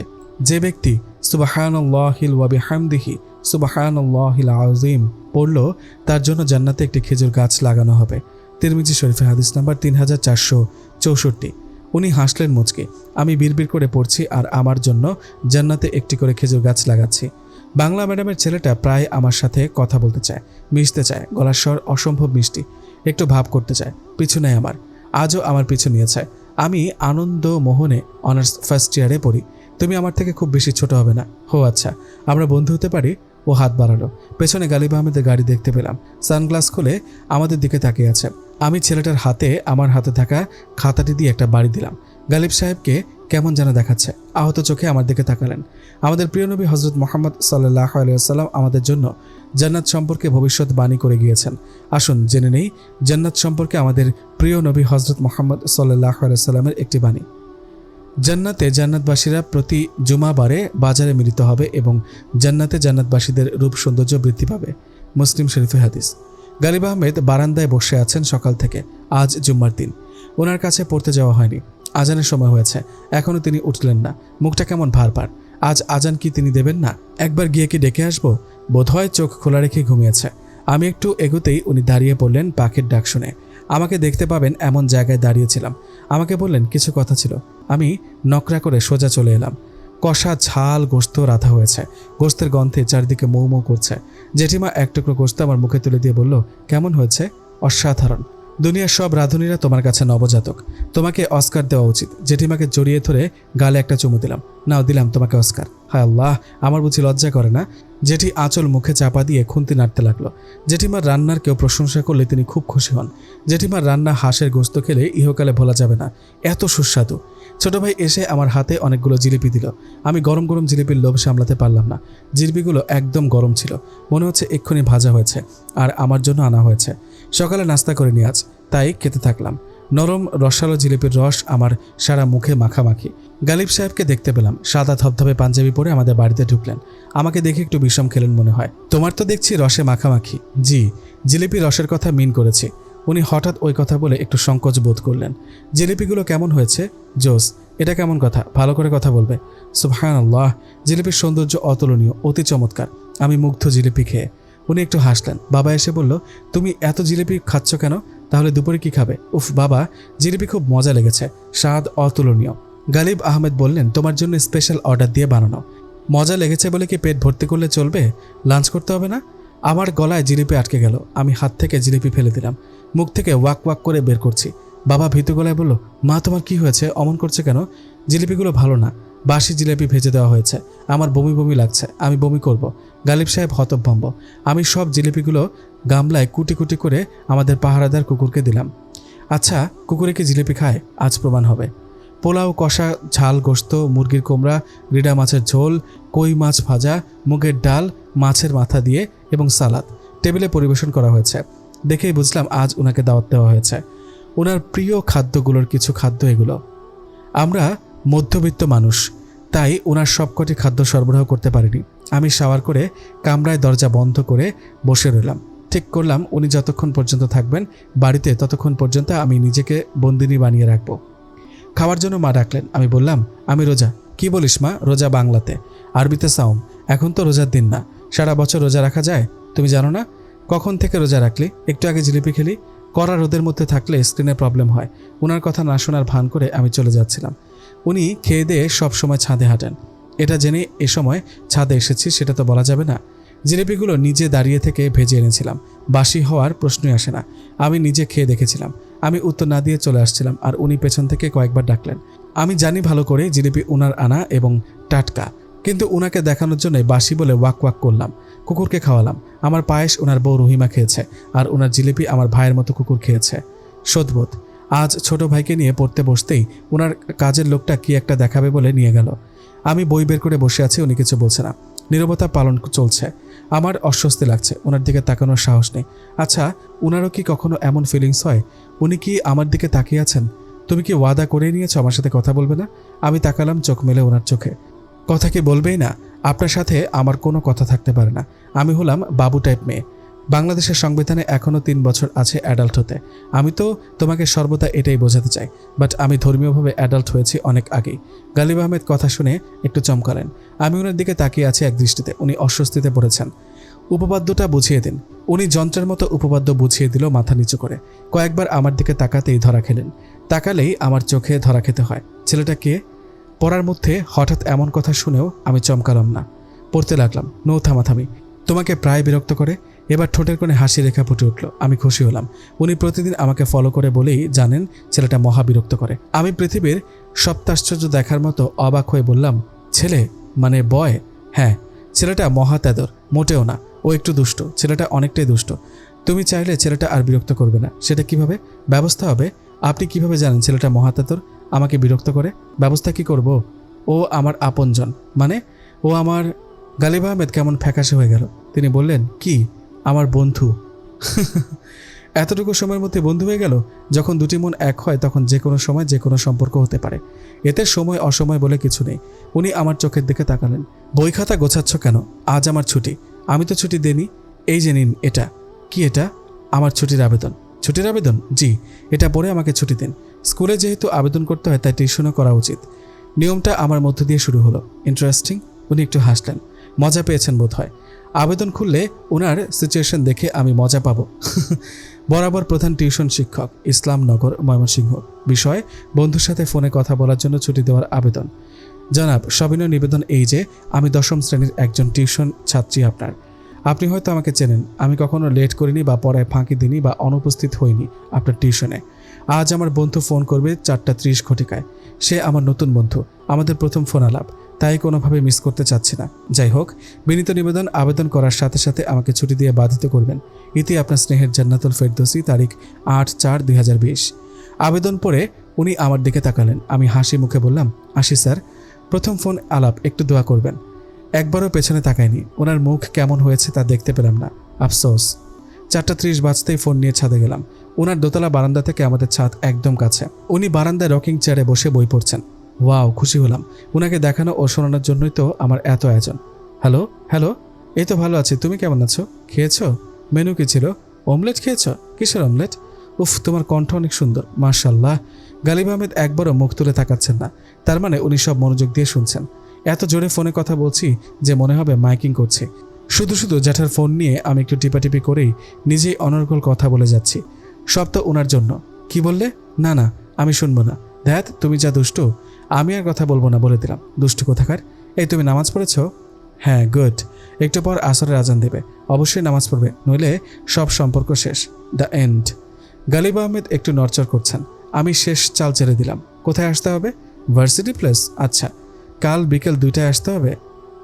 ওই সময়ে লোকজন কম থাকে, আরামে কথা বলা যাবে।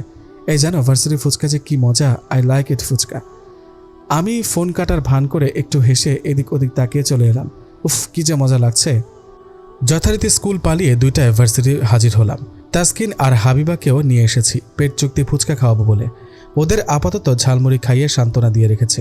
দুপুরের কড়া রোদ, লোকজন নেই তেমন, ভালো লাগছে। হঠাৎ গালিব আহমেদের গাড়ি দেখতে পেলাম, আমাদের সামনে থামলো। ঔষধ কাজে লেগেছে। ড্রাইভার এসে বলল, আপামনি, আপনাকে ডাকে সাহেব। আমি বললাম, দেখছেন না আমি বিজি বান্ধবীর সাথে।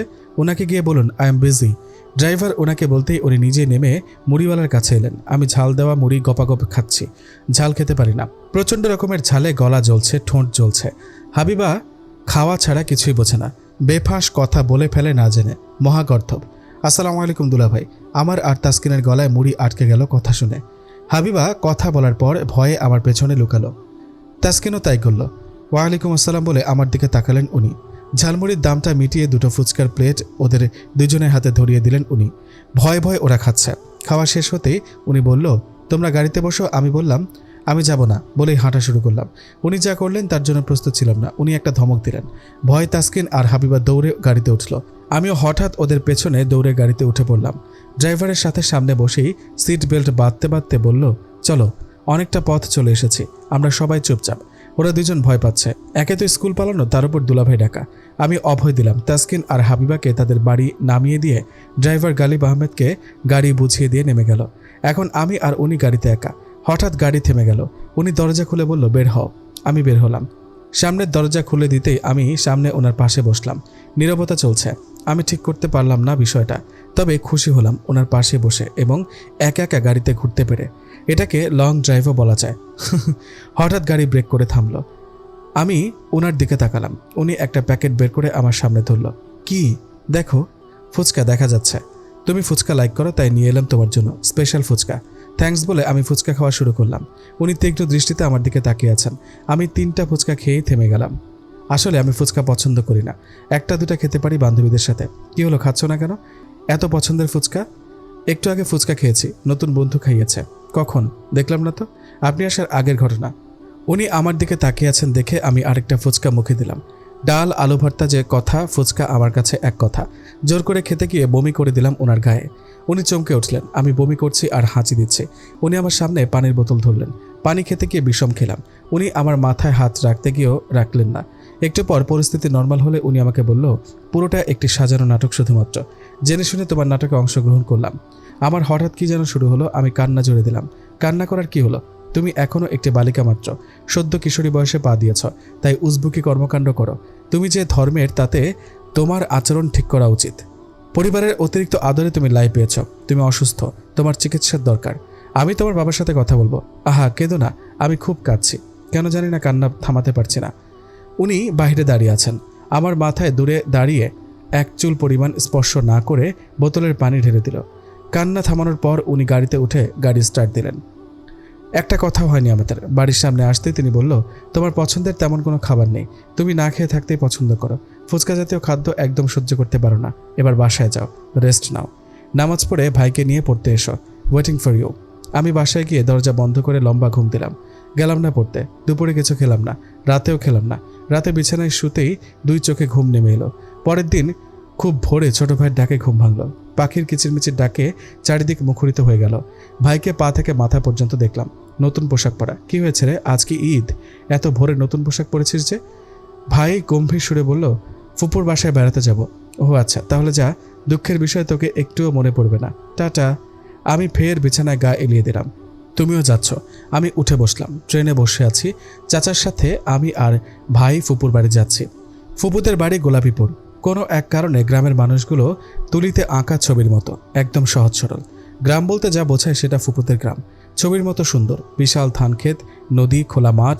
ফুপুদের বাড়িটা বিশাল দালান, 2 তলা, আশেপাশে ঘন জঙ্গলে ঘেরা।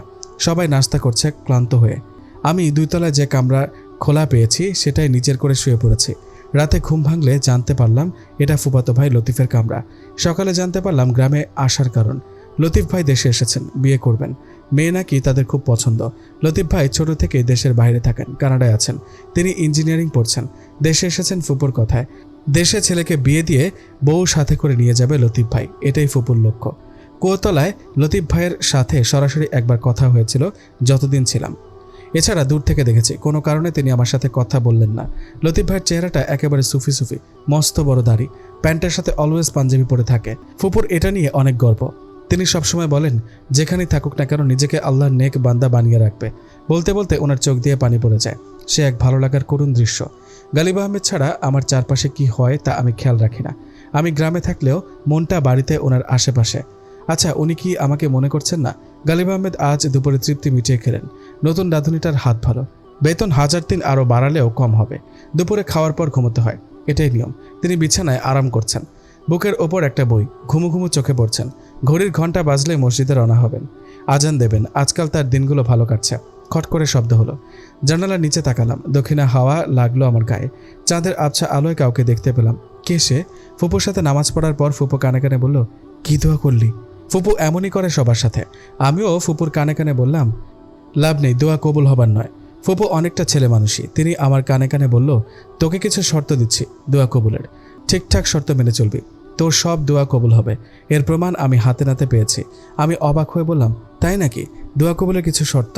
নাম্বার 1 নম্বর শর্ত হলো হালাল খাওয়া। আপনার উপার্জন যদি হারাম হয় তাহলে আল্লাহ আপনার দোয়া কবুল করবেন না। সহিহ মুসলিম শরীফে হাদিস নাম্বার 1015। নাম্বার 2, চাইতে হবে শুধু একজনের কাছে। তিনি কে? আল্লাহ। বিশ্বনবী বলেছেন, তোমার কিছু চাওয়ার প্রয়োজন হলে তুমি শুধু আল্লাহর কাছে চাইবে। জামে আত-তিরমিজি 2516। চাইবেন শুধু আল্লাহর কাছে, মাজারে গিয়ে চাইবেন না। মাজারে যাবেন, গিয়ে জিয়ারত করবেন, নিজের জন্য আল্লাহর কাছে দোয়া করবেন। মাজারে যিনি শায়িত তার জন্য আল্লাহর কাছে দোয়া করবেন। 3 নম্বর শর্ত হচ্ছে আল্লাহর কাছে পূর্ণ আস্থা নিয়ে চাইবেন। এমনভাবে চাইবেন যেন মনে হয় আল্লাহ আপনার দোয়াটি কবুল করবেন। জামে আত-তিরমিজি 3479। আপনি নিশ্চিত থাকবেন আল্লাহ আপনার দোয়া কবুল করবেন। নাম্বার 4, আল্লাহ রসুলের সাল্লাল্লাহু আলাইহি সাল্লামের ওপর দরুদ পড়বেন। আল্লাহ রসুলের ওপর দরুদ না পড়লে দোয়া পেন্ডিং হয়ে থাকে।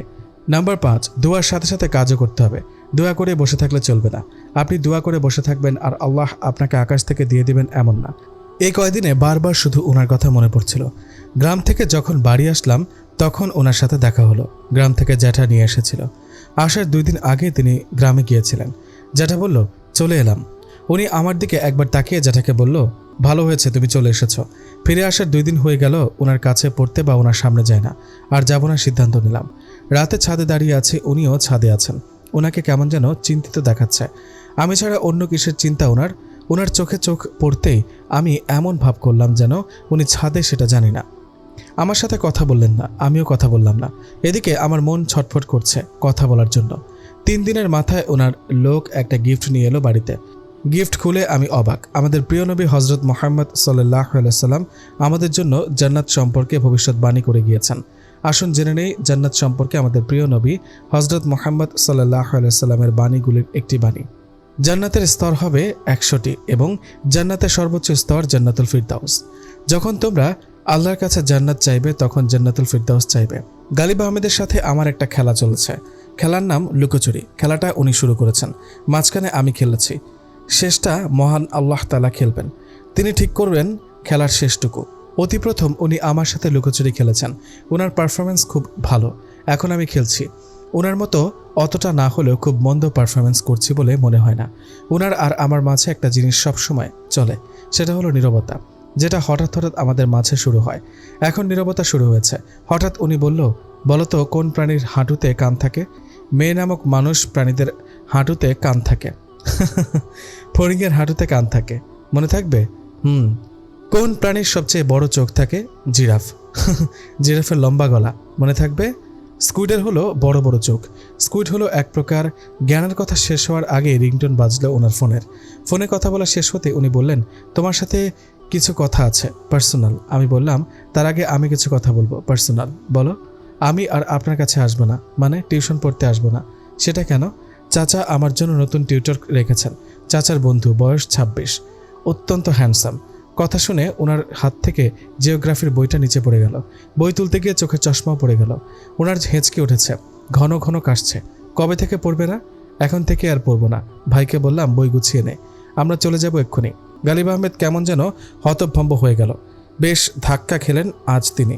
চেহারা দেখে বোঝা যায় তাসকিন আর হাবিবার সাথে স্কুল থেকে ফিরছি। কড়া রোদে সব জায়গা কেমন যেন খাখা করছে। লোকজন কম, মাঝে মাঝে একটু শীতল হাওয়া বয়ে যাচ্ছে। ওরা সামনের মোড়ে আলাদা হয়ে গেল। আমি আসার সময় গালিব আহমেদের ড্রাইভারকে দেখলাম আমার কাছে ছুটে এলো। আপা, আপনাকে সাহেব তার বাড়ি যেতে বলেছে। উনি ছাদে অপেক্ষা করছেন। আপনি কখন স্কুল থেকে আসবেন আর কখন ছাদে যাবেন? আচ্ছা, যাচ্ছি। ড্রাইভার মনে হয় ওনাকে ফোন করলো। আমার আসার কথা জানিয়েছেন বোধহয়। আমি বাড়ি আসতেই ছাদ থেকে ওনাকে দেখলাম। উনি বসে আছেন চেয়ারে। আমাকে দেখে দাঁড়ালেন। ওনার বাড়িতে ঢুকতে যাব অমনি আমি গাড়ির মতো ব্রেক করলাম। সোজা আমাদের বাড়ি চলে এলাম। সকাল থেকে নতুন নতুন প্রেম হওয়া প্রেমিকরা তাদের প্রেমিকার জন্য অপেক্ষা করে। অপেক্ষার পরও প্রেমিকা না আসলে যেমন হয়, প্রেমিকের মুখ ওনারও নিশ্চয়ই তেমন হয়েছে। বাসায় ফিরে দেখলাম সবার মুখ ভার। বসার ঘরে বসে আছেন সবাই, যেন শোক পালন হচ্ছে। এই বাড়িতে একমাত্র চাচা সকল মারাত্মক ঘটনায় মজা করে স্বাভাবিক কথা বলে। তাই চাচার কানে কানে বললাম, ঘটনা কি? What happened? চাচা বিবর্ণ মুখে বলল, আমরা গরিব হয়ে গিয়েছি রে। একটু পর ঘটনা ক্লিয়ার হলো। আমাদের বাড়িটা ছেড়ে দিতে হবে আগামী মাসে। বাবার মাথায় পানি ঢালা হচ্ছে, কাজের ছেলেটা পানি ঢালছে। আরও জানতে পারলাম আমার অতি দানশীল বাবা বাড়ির দলিল বন্ধক রেখে লোন নিয়েছিলেন। লোনের টাকা তিনি গরিব শিক্ষার্থীদের তহবিলে দান করেছেন। বাবার প্রতি আমার গর্ব হলো। এ না হলে আমার বাবা বেতন পেয়ে লোনের টাকা শোধ করে দেবেন কিস্তিতে। এটা ছিল ওনার পরিকল্পনা। বাবার পরিকল্পনা ভেস্তে গেল। বাবা সব সময় তার পুরো বেতন কোনো গরিব মেধাবী শিক্ষার্থীদের মাঝে বিতরণ করতেন। 1 টাকাও মায়ের হাতে দিতে পারতেন না। মুখ কালো করে বলতেন, আগামী মাসে অবশ্যই বেতনের পুরোটা তোমার হাতে থাকবে। আগামী মাস ঠিক কোন মাস? 17 বছর ধরে আগামী মাসের কথা বলছ। লোন শোধ না করায় ফলাফল বাড়িটা নিয়ে নেওয়া হচ্ছে। আমাদের নিজেদের বাড়ি বলতে এই একটা নিজের বাড়ি। চাচির হাতে সাজানো বাড়িটা। চাচি বাড়িটা চমৎকারভাবে সাজিয়ে রাখে 24 ঘন্টা। বাইরে থেকে বাড়িটাকে পুরনো মনে হলেও ভেতরটা কোনো মহলের থেকেও কম না। এই বাড়িটা থেকে আমরা কিনা চলে যাব? কোথায় যাব আমরা? আজ আর আগের মতো স্কুল থেকে আসলে জেঠিমা কোলে বসিয়ে খাইয়ে দিতেন, তেমন খাওয়ালেন না। জ্যাঠাও হাসি মুখে স্কুলে কী করতাম তা জানতে চাইলেন না। আমি স্কুল ড্রেস চেঞ্জ করিনি। 2 বেনুনি নাড়াতে নাড়াতে ছাদে গেলাম। উনি চেয়ারে বসে আছেন চোখ বন্ধ করে, ধ্যান করে মহাপুরুষ হওয়ার চেষ্টা করছেন নাকি। ওনাকে কখনো কাজ ছাড়া বসে থাকতে দেখিনি। সবসময় কাজ করেন, বসে থাকলেও কাজ করেন। উনি বলেন, মানুষের দুনিয়াতে প্রধান কাজ হলো ইবাদত করা। বসে থেকেও উনি প্রধান কাজ করছেন, এটা নিঃসন্দেহে বোঝা যায়। উনি বলেন, জান্নাত অলসতা আল্লাহ তাআলা পছন্দ করেন না, তাই সবসময় কাজ করবে। মানুষের দুনিয়াতে প্রধান কাজ হলো আল্লাহর ইবাদত করা এবং নেকি লাভ করা। আমি গর্ধবের মতো বললাম, 24 ঘন্টা নামাজ পড়তে হবে আল্লাহর ইবাদতের জন্য, নেকি লাভের জন্য? তোমার মাথা ফাটানো উচিত। ভেতরে কি আছে সেটা দেখা দরকার। নেকি বিভিন্নভাবে লাভ করা যায়। তওবা আল্লাহ তাআলার অতি পছন্দ করেন, সব সময় তওবা করবে। নেকি বাড়ানোর দোয়া হচ্ছে সূরা ইখলাস 10 বার পড়ে জান্নাতের একটি বাড়ির মালিক হওয়া যায়। তারপর লা হাওলা ওয়ালা কুওয়াতা ইল্লা বিল্লাহ পড়ে সেই বাড়িকে রত্ন ভাণ্ডার দিয়ে পরিপূর্ণ করা যায়। তারপর সুবহানাল্লাহি ওয়া বিহামদিহি সুবহানাল্লাহিল আযীম পড়ে জান্নাতে খেজুর গাছ রোপণ করা যায়। ভাবতে থাকো সেই খেজুরগুলো দিয়ে তুমি জান্নাতীদের মেহমানদারি করছো। এইভাবে সারা দিন পড়তে পারো আর জান্নাতের জন্য নেকি কামাতে থাকো। জাযাকাল্লাহু খায়রান। আমরা 2 ভাই বোন পড়ছি, যেন কিছুই হয়নি। চাচা বলেছেন, আমার ব্রিলিয়ান্ট বাবা এবং মা, শোনো, যাই হোক না কেন তোমরা ভালোভাবে পড়াশোনা করবে। তোমাদের একটাই চিন্তা, ভালো রেজাল্ট করা। অন্য চিন্তাগুলো আমাদের বড়দের। আমরা ভাই বোন মাথা নাড়ালাম। খবরটা শুনেছ? বেশ দুঃখজনক। নতুন টিউটরের খবর কি? যার বয়স 26, হ্যান্ডসাম, তোমার চাচার বন্ধু, আমার এখানে পড়তে এলে যে? আমি বইয়ে মুখ রেখে বললাম, আমরা গরিব হয়ে গিয়েছি, টিউটরের খরচ বহন করতে পারবে না আমার বাবা জ্যাঠা, তাই আপনার এখানে বাধ্য হয়ে পড়তে এসেছি। ছোট ভাইও আমার সাথে একমত হয়ে মাথা নাড়ল। উনি মুচকে আসতেন। তোমার জ্যাঠা কি করবেন ঠিক করেছেন? বড়রা কি ঠিক করবেন সেটা নিশ্চয়ই ছোটদের বলা হবে না। তা অবশ্য ঠিক। যাওয়ার সময় একটু কথা বলবো তোমার সাথে জরুরি বিষয়ে। আজ কোনো রকম ঝামেলা বা দুষ্টুমি না করে পড়া শেষ করলাম। উনাকে জ্বালালাম না। আসরের ওয়াক্ত হলে ছোট ভাই ছুটি পেয়ে দৌড়ে চলে গেল নিজের বইগুলো ফেলে। ভাইয়ের বইগুলো উনি গুছিয়ে দিতে দিতে বললেন, মহাজনের সাথে কথা হয়েছে, বাড়িটা ছাড়তে হবে না যদি তুমি চাও। আমার পরিবার কারো দয়া নেবে কেন? আমরা কারো দয়ার পাত্রী না। রাতে নামাজ পড়ার পর জেঠিমা কানে কানে বলল, খবর কিছু জানিস? কালই বাড়ি থেকে চলে যেতে হবে নাকি? না, তোর জ্যাঠার চাকরি নেই। কিভাবে জানলে? নিজে নিজে বের করেছি। কখনো কি দেখেছিস তোর জ্যাঠাকে অফিস ছেড়ে বাসায় বসে থাকতে? তোমার কথা যুক্তি আছে। মা রে, আমাদের চলবে কি করে? আমরা তো গরিব হয়ে গেলাম। খাওয়ার সময় বুঝলাম আমরা কতটা গরিব হয়েছি। ডাল এবং বেগুন ভর্তা, আলু ভর্তা রান্না হয়েছে আজ দুপুরে। মায়ের জন্য ডিম ভাজা হয়েছে। মা ভর্তা জাতীয় কিছু খেতে পারেন না। মায়ের শরীর ভালো না, ডক্টর দেখাতে হবে। আগের মতো আর গল্পগুজব হইল না ডাইনিংয়ে। জ্যাঠা, বাবা, চাচা মাথা নিচু করে খাচ্ছে। কেউ জেঠিমাকে বলল না রান্না ভালো হয়েছে। আমার কাছে আজ ভর্তাগুলো অসাধারণ লেগেছে। অস্কার বিজয়ীরা জেঠিমার কাছে কিছুই না। অন্যদিনের চেয়ে আজ বেশি ভাত খেলাম। ও হ্যাঁ, ভাত হয়েছে মোটা চালের। আমি বললাম, জেঠিমা গোশতকে তোমার বেগুন আলু ভর্তা বলবে। ভাই সাহেব ওদিকে সরে বসেন। জেঠিমা আঁচলে মুখ গুজলেন। খাওয়া শেষে আমি জেঠিমার 2 হাতে চুমু দিলাম। তোমার হাত দুটো বাঁধিয়ে রাখবে জাদুঘরে। ঐতিহাসিকরা তোমাকে ইতিহাস বানিয়ে রাখবে। তোমাকে আমরা হিস্ট্রির বইয়ে পড়ব। সকালে সুজির হালুয়া নাস্তা করে স্কুলে যাওয়ার জন্য রেডি হলাম। স্কুলে যাচ্ছ? পিকনিকে যাচ্ছি। দেখছেন না নতুন স্কার্ফ পরে সাজগোজ করেছি? বিষয়টি তুমি একবার ভেবে দেখো। ভাবার কি আছে? আপনার দয়া কেন নেব? আপনি আমার কে? আমি আপনার কে? আমি তোমার কেউ না? বলতে পারলে এই কথাগুলো? যা সত্যি তাই বললাম। আল্লাহ তাআলা সত্যি পছন্দ করেন। আজ স্কুলে ভয়ঙ্কর কাণ্ড ঘটেছে। কাণ্ডের মূল নায়িকা আমি। ঘটনাটা আমি ঘটিয়েছি। ইংরেজি স্যারকে একটা শিক্ষা দেওয়া দরকার ছিল। উনি ক্লাসের সময় বইয়ে প্রশ্ন দেখিয়ে দেওয়ার অজুহাতে গায়ে হাত দিয়ে থাকেন মেয়েদের। অবশ্য তিনি কখনো সফল হয়নি ওভাবে। সৌদি আরব অথবা আরব আমিরাত হলে এজন্য পাথর ছুঁড়ে মারা হতো বোধ হয়। আমি বেশি কিছু করিনি। গালিব আহমেদের কাছ থেকে চুলকানির ঔষধ নিলাম। স্যার অফিস রুমে বসেছিল জানালার ধারে। আমি বাইরে থেকে চুলকানির পুরো ঔষধ ছেড়ে দিলাম ওনার পিঠে। ক্লাসে আসতে শুরু হলো নাগিন ডান্স। স্যার লাফাতে লাফাতে মাঠে চলে গেল। শার্ট প্যান্ট ছাড়া স্যারকে বেশ দেখালো। পুরো স্কুল স্যারের দশা দেখল। টিফিন টাইমে পিয়ন এসে বলল, হেড ম্যাডাম ডেকেছে। ম্যাডাম বলল, তোমার গার্ডিয়ানকে কাল আসতে বলবে। তোমার মতো স্টুডেন্টের দরকার নেই। আমরা সবাই ডিসিশন নিয়েছি তোমাকে আর স্কুলে রাখবো না। তুমি মহা শয়তান মেয়ে। ম্যাডাম, মেয়েদের শয়তান বলতে নেই। আল্লাহ তাআলা আপনার উপর নারাজ হয়েছে। তওবা করুন। আমি বাড়িটাকে দেখছিলাম। আমার মায়ের ফুলের বাগানের বড় শখ। আমাদের পুরো বাড়িটাকে মস বিভিন্ন ফুল দিয়ে ভরে ফেলেছে। বাড়িটা দেখতে ফুলের কাননের মতো। গোলাপ, জুঁই, কামিনী, জবা, শিউলি, বকুল, শিমুল, হাসনাহেনা ইত্যাদি ফুলের বাগান করেছেন মা। ছোট একটা ডোবা ছিল বাড়ির পাশে। মা বাবাকে দিয়ে ডোবা পরিষ্কার করে পাইপ দিয়ে স্বচ্ছ পানির ব্যবস্থা করেছেন সেখানে। মা ডোবায় শাপলা ফুল ফুটিয়েছে। এমনকি 2টো রাজহাঁসও ডোবায় ছেড়ে দেওয়া হয়েছে। সারাদিন সেখানে রাজহাঁস সাঁতার কাটে। কখনো রাজহাঁস দুটোকে আমরা কেউ ডাঙায় দেখিনি। মায়ের ধারণা শাড়ি পরা ঘোমটা দেওয়া নতুন বউকে রাজহাঁস দুটো ডাঙায় দেখতে পায়, তাই ডাঙায় ভয় আসে না। রাতে গোলাপের কড়া সুগন্ধি পাওয়া যাচ্ছে বারান্দায়। গালিব সাহেব ওনার বারান্দা থেকে হাত নাড়ছেন। আমি জানালা বন্ধ করে দিলাম। মাঝরাতে ঘুম ভেঙে গেল। মায়ের কান্না শোনা যাচ্ছে। মায়ের শরীর ভালো না, ডক্টর দেখানো দরকার। জেঠিমা মায়ের পেটে তেল দিয়ে দিচ্ছে। আমি ছাদে যেতেই পেছন থেকে উনি বলল, তুমি কি কিছু ভেবেছ? না, তবে ভাবছি কিডনি লিভার বিক্রি করে দেব। লোনের টাকা হয়ে যাবে আশা করি। ও আচ্ছা। বাড়িতে কিসের কান্না? তোমার মায়ের? মাঝরাতে মেয়েদের এভাবে ছাদে আসা ঠিক না। ঘুমোতে চাও। বুড়ো লোকদেরও এভাবে ছাদে আসা ঠিক না। কখন কি হয়ে যায়, ঘুমোতে চান। Good night. সকালে ওনাকে আমাদের বাসায় দেখা গেল। আমি মায়ের সাথে দেখা করে স্কুলে যাওয়ার জন্য তৈরি হলাম। উনি আমার দিকে তাকালেন একবার। অঙ্ক ক্লাস শেষ হতে পিয়ন ডেকে পাঠালো। ক্লাসমেটের কাছ থেকে চিরকালের বিদায় নিলাম। আজ তো আমার স্কুলের শেষ দিন। হেড ম্যাডামের রুমে ঢুকেই গালিব আহমেদকে দেখলাম। ম্যাডাম আমাকে ইশারা দিয়ে কাছে ডাকলেন। আমাকে জড়িয়ে ধরে একটা চুমুও খেলেন। ইস, কি মিষ্টি একটা মেয়ে আমাদের স্কুলে পড়ে। দিন যত যাচ্ছে আমাদের জান্নাত ততই সুন্দরী হয়ে উঠছে। মিস ওয়ার্ল্ড প্রতিযোগিতায় আমাদের জান্নাত ডিরেক্ট অ্যাকশনে ফার্স্ট হবে।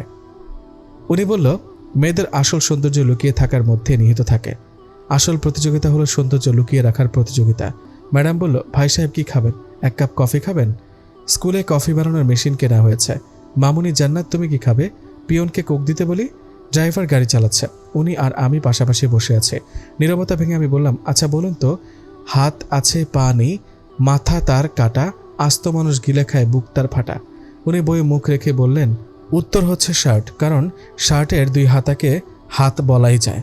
এর মাঝখানে ফাটা মানে বুক ফাঁকা আর মাথা নেই। দুপুরে ওনার বাসায় দাওয়াত পেলাম আমরা, কেউ গেল না। ছোট ভাইকে নিয়ে আমাকে যেতে হলো। ছোট ভাই পোলাও কোরমা দেখে খুব খুশি হলো। শশা ভাজি দেখে অবাক হলাম। আমার প্রিয় ভাজি হলো শশা ভাজি। আরাম করে খাও, তোমাদের পছন্দের সব রান্না করেছে বাবুর্চি। আমাদের খেতে বলে উনি এক গ্লাস বরফ গলা লেবু পানি খেলেন। আমি সুযোগ পেয়ে বললাম, বয়স হলে বরফ গলা পানি খেলে হজম হবে না, সর্দি কাশি হয়ে গেলে আজরাল চলে আসবে। বুড়োদের অনেক কিছু মেনটেন করে চলতে হয়। উনি মুচকি হাসলেন। আজ স্কুল থাকাকালীন উনি গাড়ি পাঠালেন। এসে ওনাকে দেখলাম বাড়ির সামনে দাঁড়ানো। কি হয়েছে? বাড়িতে এত লোকজন, আসবাবপত্র বাহিরে কেন? মাথা ঠান্ডা রাখো, তোমার মা জেঠি আমার বাসায়। তুমি তোমার ভাইকে নিয়ে আমাদের বাসায় এসো। জ্যাঠা এবং চাচাকে পুলিশে ধরে নিয়ে গেছে। লোন দেওয়া মহাজন জালিয়াতির মামলা দিয়েছে। আজই তারা বাড়ি খালি করছে। কাল সকালে চলে যেতে হবে। আমি সবাইকে নিয়ে বাসায় এলাম শেষ রাতের জন্য থাকতে। রাতে হাসনাহেনার কড়া গন্ধে মাতোয়ারা করেছে চারদিক। মায়ের কান্না শোনা গেল। লাল টকটকে রক্ত আমার হাতে। আমি কেন যেন দৌড়ে গালিব আহমেদের কাছে গেলাম। সকালে আমার একটা ভাই হলো। বাড়ি ফিরে জ্যাঠা চাচা বাবাকে দেখলাম, ফুপু এবং ফুপাকেও দেখলাম। আসবাবগুলো আগের মতো বাড়িতে সাজানো গোছানো। আমি একটা চিরকুট লিখে ছোট ভাইকে দিয়ে পাঠালাম ওনার উদ্দেশ্যে। আপনি কি মনে করেন বেহেশতে আমার চেয়েও সুন্দরী হুরপুরি পাবেন? ওরা আমার থেকেও সুন্দরী হবে? আপনি ধার্মিক লোক বলেই আমার নিষ্পাপ অনুভূতিগুলোর মূল্য দিলেন না। আমার ভালোবাসায় কোনো পাপ ছিল না। বেহেশতে যেতে পারবেন না, এজন্যই কি আমার নিষ্পাপ ভালোবাসা সাড়া দিলেন না? আপনি পাপ মনে করে দূরে সরে আছেন বেহেশতে যাওয়ার আশায়, নাকি লোকজনের কটু কথার মূল্য দিলেন না? বাস্তবতার মুখোমুখি হতে আপনার এত অপারগতা। আসলে আপনি একজন কঠিন ধার্মিক। নিজেকে পাপ থেকে রক্ষা করে যাচ্ছেন এবং করবেন। আল্লাহ তাআলা আপনার পরীক্ষা নিয়েছিল আমার দ্বারা। শয়তানের প্ররোচনায় পড়েননি, পাশ করেছেন। দোয়া রইল যেন এই ধার্মিকতা সর্বদা বজায় থাকে। আমার মতো সাধারণ মেয়ে আপনার যোগ্য না। আপনার যোগ্য বেহেশতের হুরপুরীরা। আপনার সৎ চরিত্র মৃত্যু পর্যন্ত থাকে যেন। আল্লাহ তাআলা নিশ্চয়ই আপনাকে দুনিয়ার জান্নাতুল ফেরদৌস নয়, বরং আখিরাতের জান্নাতুল ফেরদৌস প্রাপ্তি করবেন। আমিন। ইতি জান্নাতুল ফেরদৌস। লতিফ ভাইকে দেখে বুঝলাম সেও এসেছে। লতিফ ভাই আমাকে দেখে বলল, আজ থেকে তুমি বোরকা পরবে কেমন? আমি কেন যেন ওনার কথা শুনলাম, মাথা নাড়ালাম। 17 বছর পর জান্নাত ময়মনসিংহে এলো দেশের বাইরে থেকে। সবকিছু আগের মতোই আছে। ওদের বাড়িটাও আগের মতোই আছে, ফুলে ফুলে ভরা। জান্নাতের মেয়ের বয়স 15, নাম ইবনাত। মেয়ে দেখতে ঠিক মায়ের মতো সুন্দরী হয়েছে। একবার দেখলে মনে হবে যেন আল্লাহ তাআলা কত না যত্নে জান্নাতের মতো মেয়ে ইবনাতকেও তৈরি করেছেন। মা মেয়ে দুজনেই বাড়ি এসে নামাজ পড়ল। ইবনাত জান্নাতের উল্টো দিক পেয়েছে। শান্তশিষ্ট, মিথ্যা কথা যেমন বলে না তেমন সহ্য করে না। বাবার মতো ধার্মিক হয়েছে। ইবনাত বাবা বলতে অজ্ঞান। বিকেলে খোশ গল্প চলাকালীন ইবনাত বলল, মা ছাদে ওটা কি? জান্নাত তাকিয়ে দেখে বলল, মা চলো আমার সাথে। ইবনাত আর জান্নাত বোরকা পড়তে পড়তে বলল, মা আমি দেখতে তোমার মতো হয়েছে তাই না? হ্যাঁ, তবে স্বভাব আমার মতো না, তোমার বাবার মতো। আসসালামু আলাইকুম। ওয়ালাইকুম আসসালাম। কে কে? আমি জান্নাত। জান্নাত জান্নাত জান্নাত 3বার নাম উচ্চারণ করলো গালিব আহমেদ। বয়সের তুলনায় উনি একেবারে বৃদ্ধ হয়ে গিয়েছেন। কিসের এত চিন্তা যে উনি বৃদ্ধ হয়ে গেলেন? চুল একেবারে সাদা, মস্ত বড় লম্বা দাড়ি, গায়ের সাদা চামড়া কুঁচকে রয়েছে। ছাদের চেয়ারে চোখ বন্ধ করে বসেছিলেন তিনি। পাশেই ওনাকে দেখাশোনা করার ছেলেটা ছাদের কোণে বসে গোলাপ ফুলে পানি দিচ্ছিল। গালিব আহমেদ ওদের দুজনকে আপাদমস্তক দেখলেন।